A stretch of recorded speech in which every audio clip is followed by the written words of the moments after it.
صحیح بخاری کے اندر جو مشہور حدیث ہے، رسول اللہ صلی اللہ علیہ وسلم نے فرمایا کہ 3 آدمی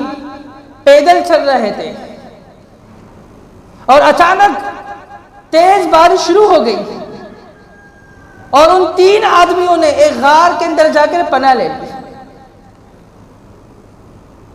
اور پہاڑ سے اچانک ایک پتھر گرتا ہے اور غار کے منہ پر آ کر وہ ٹھہر جاتا ہے۔ اس طرح وہ غار کا منہ جو ہے وہ بند ہو جاتا ہے اور یہ نکل نہیں پاتے، یہ سمجھ جاتے ہیں کہ مصیبت آ پڑی ہے، اور یہ تینوں آپس میں کہتے ہیں کہ اپنے اچھے اعمالوں کی طرف ذرا غور کرو،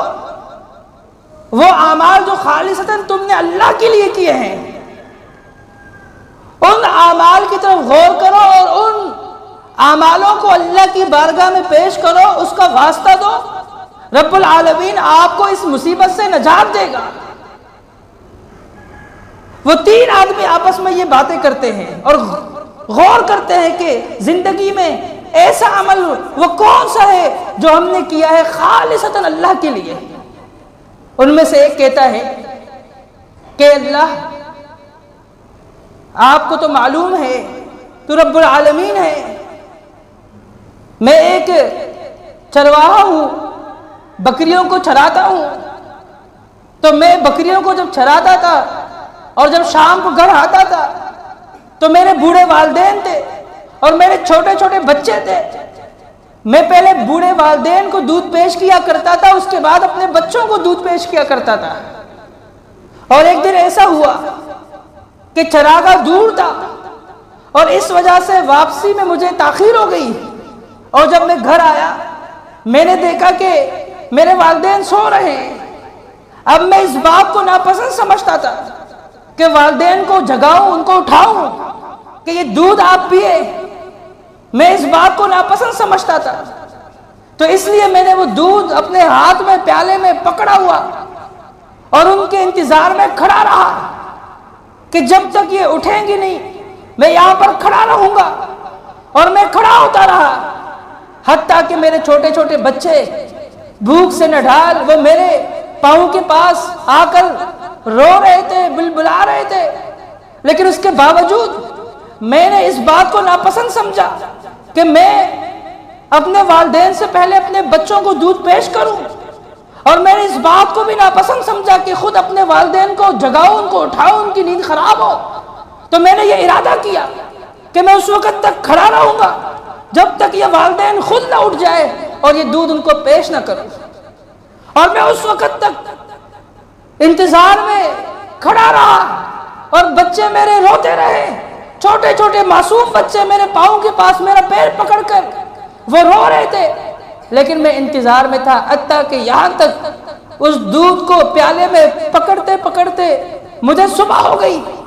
فجر ہو گئی، اور فجر تک میں اسی حالت میں رہا۔ کہا اللہ، یہ عمل میں نے صرف تیری رضا کے لیے کیا تھا کہ بوڑھے والدین کی خدمت اس انداز میں، اور بوڑھے والدین کے لیے اس دودھ کو پکڑا اور تھامے رکھا۔ فجر ہو گئی،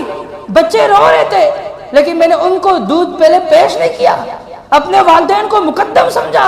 اے اللہ، یہ عمل صرف تیری ذات کے لیے کیا تھا، اے اللہ اتنا کر دے کہ یہ جو غار کے منہ پر پتھر آ کے گرا ہے اور غار کے منہ کو مکمل طور پر اس نے بند کر دیا ہے، اس پتھر کو صرف اتنا ہٹا دے کہ میں آسمان نظر آ جائے۔ اللہ نے اس کی دعا قبول کی اور اس پتھر کو اتنا ہٹا دیا کہ اس کو ان لوگوں کو آسمان نظر آنے لگ جائے اور وہ آسمان کو دیکھنے لگے۔ اور دوسرے نے اپنے عمل کو اللہ کی بارگاہ میں پیش کیا، اس نے کہا، اے اللہ تجھے معلوم ہے کہ ایک وقت ایسا تھا کہ میں نے اپنے مزدور کے ساتھ بالکل آسان معاملہ کیا، میں نے اس کے ساتھ سہولت والا معاملہ کیا، اے اللہ یہ عمل میں نے صرف تیری ذات کے لیے کیا تھا، اے اللہ میں تجھے اپنے اس عمل کا واسطہ دیتا ہوں کہ تو اس پتھر کو ہٹا دے، یہاں سے اس پتھر کو یہاں سے ہٹا دے۔ اللہ رب العالمین اس پتھر کو مزید ہٹاتا ہے، لیکن وہ پتھر اتنا نہیں ہٹتا کہ یہ باہر نکل سکے۔ اب تیسرے کی باری آتی ہے اور وہ تیسرا کہتا ہے اے اللہ میں نے بھی ایک عمل ایسا کیا تھا کہ جو خالص تیری ذات کے لیے تھا، اور وہ عمل یہ تھا کہ میری جو چچا ذات تھی میں نے اس سے اپنے محبت کا اظہار کیا، اور معاملہ اتنا بڑھ چکا تھا کہ قریب تک کہ میں اس کے ساتھ زنا کر بیٹھوں۔ اس نے مجھے عین موقع پر کہا کہ اللہ سے ڈر جا، اور میں فوراً اللہ تیرے نام سے ہی میں ڈر گیا اور میں پیچھے ہٹ گیا۔ اے اللہ یہ عمل یہ صرف میں نے تیری ذات کے لیے کیا تھا کہ عین موقع پر میں پیچھے ہٹ گیا،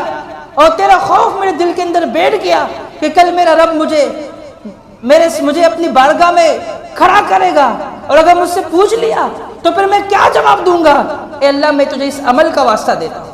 اللہ نے پتھر کو مکمل طور پر ہٹا دیا۔ تو یہ جو حدیث ہے صحیح بخاری کے اندر، یہ حدیث اس بات کی دلیل ہے کہ اچھے اچھے اعمال میں سے جو سب سے اچھا عمل ہے وہ کون سا ہے؟ وہ والدین کی خدمت کرنا ہے۔